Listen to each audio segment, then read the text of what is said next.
Olá pessoal, vamos dar continuidade à nossa série de vídeos tratando do pacote anticrime e suas alterações promovidas no direito penal brasileiro, no direito processual penal brasileiro e nas legislações extravagantes na seara penal.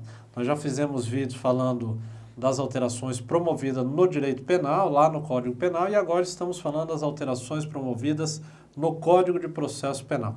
Hoje vamos falar das alterações promovidas no Código de Processo Penal que introduziram o Instituto do Acordo de Não Persecução Penal. O que é, primeiramente, o Acordo de Não Persecução Penal?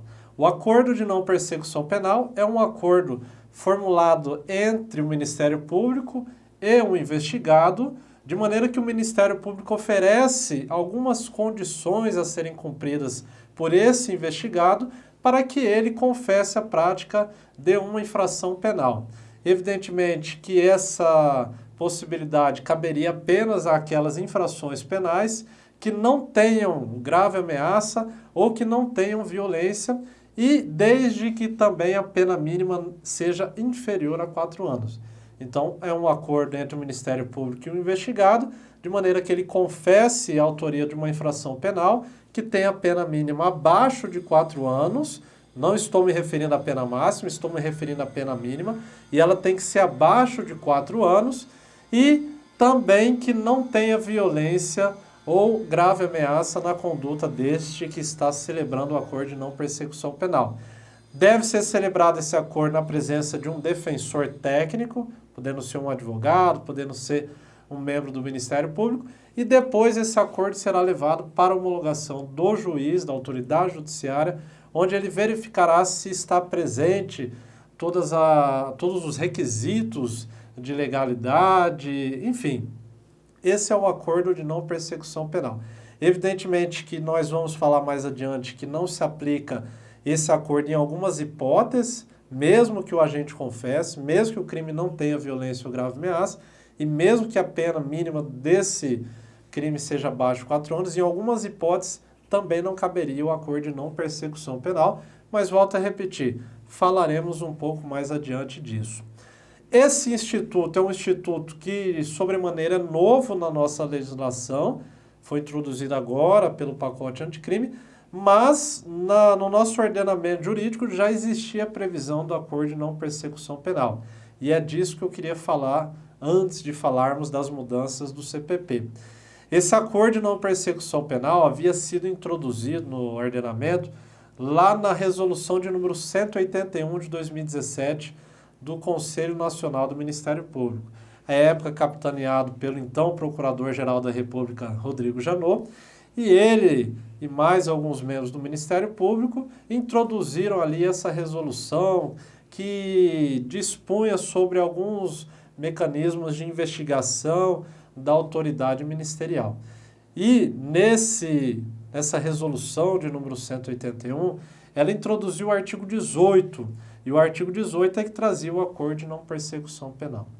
Basicamente, esse acordo de não persecução penal, nos termos dessa resolução, sofria muitas críticas pela doutrina especializada e também alguns juízes deixaram de aplicar alguns acordos de não persecução penal que foram propostos pelos ministérios públicos de todo o Brasil. A principal crítica que se tinha era que esse acordo de não persecução penal da resolução do Ministério Público não dependia de homologação judicial. E aqui a primeira ferrenha crítica em relação a isso. Ou seja, era um acordo entre o Ministério Público e o réu, lá dizia que devia ter um defensor, mas não dependia de homologação judicial. Isso daí, para a jurisprudência, para a doutrina, era alvo de muitas críticas até então. Então, esse primeiro dispositivo aí foi objeto de bastante crítica nesse período. E isso ensejou, inclusive, ações diretas de inconstitucionalidade, que combatiam justamente o fato de não depender de homologação judicial. Esse acordo era um dos pontos elencados aí na ação direta de inconstitucionalidade. O outro ponto específico, e que foi também objeto dessas ações diretas de inconstitucionalidade, era no tocante à inconstitucionalidade formal dessa resolução. Diziam eles que essas alterações que mexia com a estrutura do processo penal dependia de lei formal, dependia de uma lei ordinária, dependia de uma alteração, basicamente, no Código de Processo Penal. Jamais uma resolução, que é uma norma infralegal, poderia promover uma mudança de tal magnitude. Essas ações diretas de inconstitucionalidade foram parar na relatoria do ministro Ricardo Lewandowski e até os dias atuais ainda não houve julgamento. Pois bem, esse era o acordo de não persecução penal nos termos dessa resolução. Lá dizia basicamente que poderia ser celebrado esse acordo entre o MP e o investigado que não tivesse cometido um crime de violência, com natureza de violência ou grave ameaça.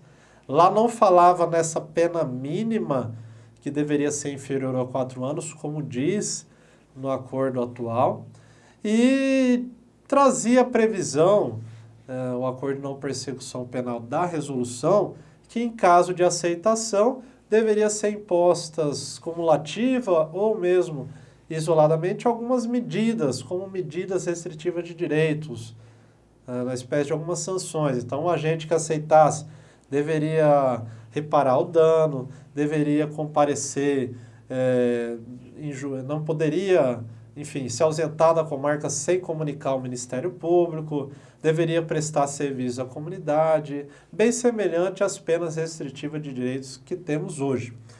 Essa resolução dizia que não poderia ser celebrado o acordo de não persecução penal entre o agente que já tivesse angariado uma transação penal nos últimos 5 anos, não poderia ser celebrado se o dano provocado pelo crime ultrapassasse a 20 salários mínimos, por exemplo.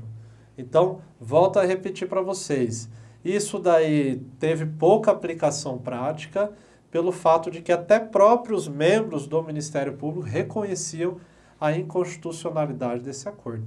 Pois bem, veio agora o pacote anticrime e resolveu a celeuma quanto, pelo menos, a inconstitucionalidade formal, que dizia que uma alteração dessa deveria ser proposta mediante lei em sentido formal. Foi o que aconteceu agora, uma lei ordinária, portanto, introduziu o acordo de não persecução penal. Parece que é uníssono na doutrina que nesse ponto agora o acordo de não persecução penal não tem nenhum tipo de inconstitucionalidade.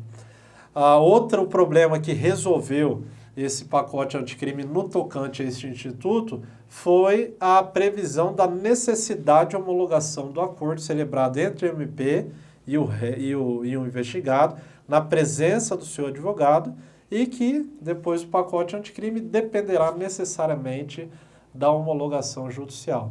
Então, nos parece que não tem, pelo menos superficialmente, nenhum tipo de inconstitucionalidade nesse instituto.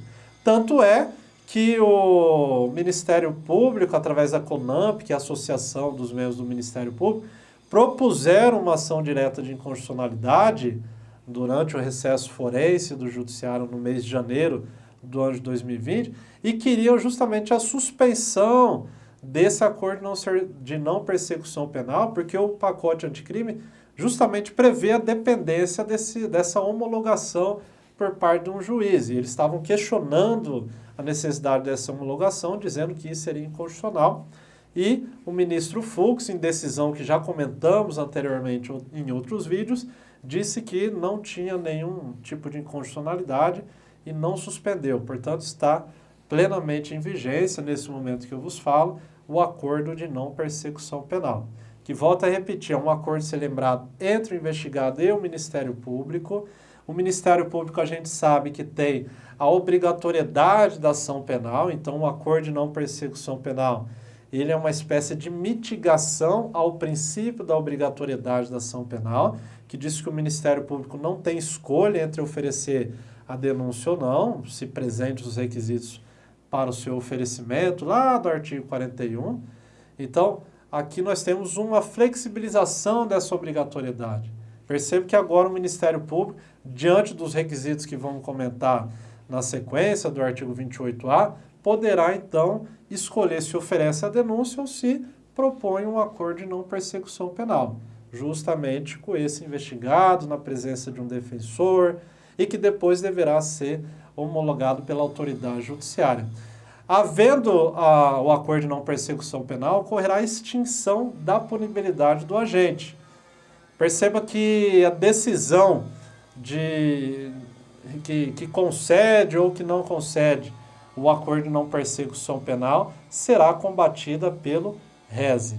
Na sequência, vamos falar das alterações promovidas aí no CPP, vamos fazer a leitura dos dispositivos do 28A e vamos comentar também.